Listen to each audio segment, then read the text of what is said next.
Korea, once a unified kingdom for centuries, found itself at a crossroads in the 20th century.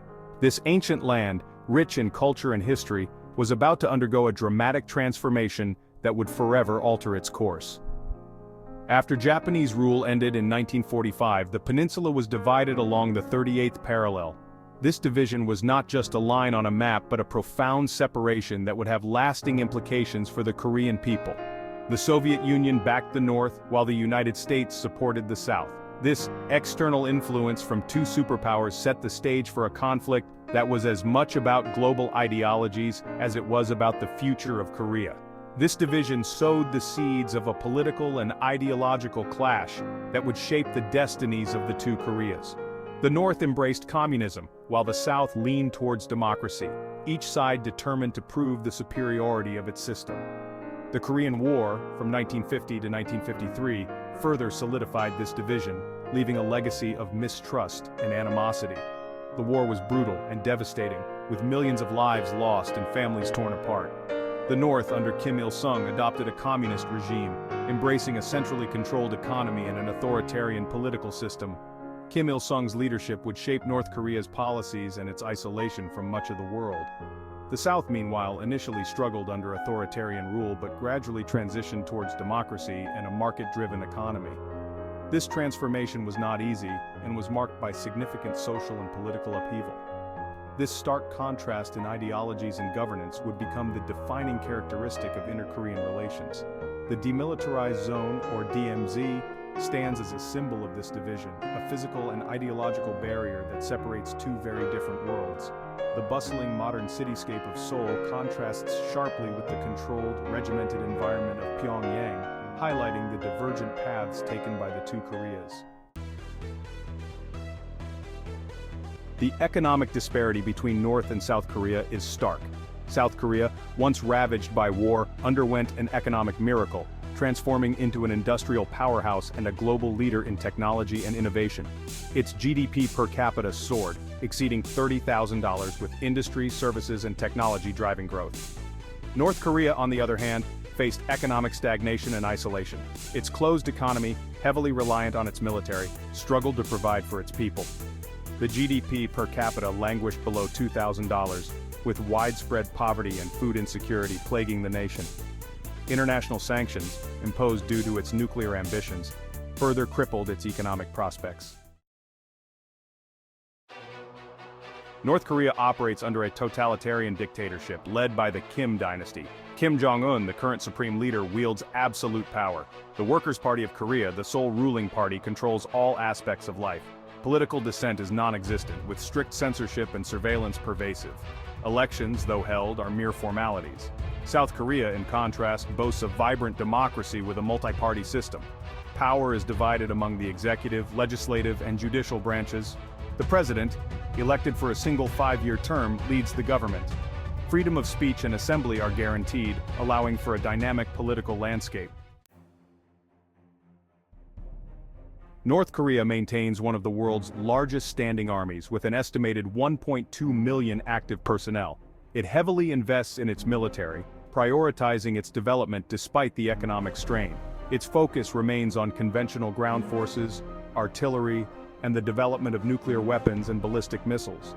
South Korea, while possessing a smaller army, boasts advanced weaponry and technology. It maintains around 600,000 active personnel and benefits from a strong alliance with the United States. Its military focuses on defense, deterrence, and technological superiority. Section 5, Behind Closed Borders, Human Rights and Freedoms. This section delves into the stark differences in human rights and freedoms between North and South Korea, two nations sharing a border but worlds apart in terms of governance and civil liberties. Human rights conditions in North Korea remain abysmal. The regime's oppressive policies have created an environment where fear and control dominate everyday life. The government exercises strict control over all aspects of life. From the media to personal beliefs, every facet is monitored and regulated to maintain the regime's grip on power. Freedoms of speech, religion, and movement are severely restricted. Citizens are not allowed to express dissenting opinions, practice their faith freely, or travel without permission. Forced labor, torture, and arbitrary detention are rampant. Many are sent to labor camps for the slightest infractions, enduring harsh conditions and brutal treatment. Access to information from the outside world is limited, and citizens face constant surveillance. The regime uses propaganda and censorship to control the narrative and keep the population isolated. South Korea, in stark contrast, upholds a strong record on human rights. The democratic government ensures that its citizens can enjoy a wide range of freedoms and protections.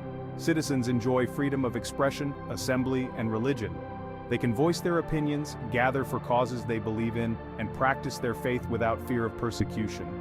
The country has a free press and an independent judiciary. Journalists can report on issues without censorship, and the legal system operates without undue influence from the government. While challenges remain, South Korea's commitment to democratic values and human rights stands in stark contrast to its northern neighbor. The ongoing efforts to improve and protect these rights highlight the resilience and determination of the South Korean people. Section 6. Cultural Curtains, Media, Arts, and Global Influence. This section delves into the contrasting cultural landscapes of North and South Korea, highlighting how media and arts are shaped by their respective political environments. North Korea's cultural landscape reflects its isolationist policies and the regime's tight grip. The streets are adorned with propaganda banners, and citizens often wear traditional attire, symbolizing the regime's emphasis on cultural uniformity and control. State-controlled media dominates, promoting propaganda and glorifying the leadership. Every broadcast and publication is meticulously crafted to reinforce the regime's narrative, leaving no room for dissenting voices or alternative viewpoints. Artistic expression is heavily censored, adhering to strict socialist realism. Artists are required to produce works that glorify the state and its leaders, stifling creativity and individual expression. Access to foreign media and entertainment is severely limited, keeping the population insulated from outside influences. The regime's tight control over information ensures that citizens remain unaware of global cultural trends and developments. South Korean culture, on the other hand, thrives in a climate of freedom and openness. The bustling streets and modern cultural activities reflect a society that embraces diversity and innovation. K-pop, Korean dramas, and films have gained immense global popularity, showcasing the country's artistic talent and cultural dynamism. These cultural exports have not only entertained millions but also fostered a deeper understanding and appreciation of Korean culture worldwide. South Korea boasts a thriving entertainment industry, a free press, and a vibrant art scene, reflecting its democratic values. The freedom to create and express has led to a rich tapestry of cultural output, from street performances to high-profile art exhibitions and press conferences that discuss a wide range of topics openly. Section 7. Post-war trajectories, a timeline of divergence. The aftermath of the Korean War saw the two Koreas embark on vastly different paths. South Korea, aided by foreign investment and a focus on export-oriented growth, experienced an economic miracle. It transitioned to democracy in the late 1980s, further consolidating its progress and becoming a model for developing nations. North Korea, under Kim Il-sung's iron-fisted rule, remained isolated and economically stagnant.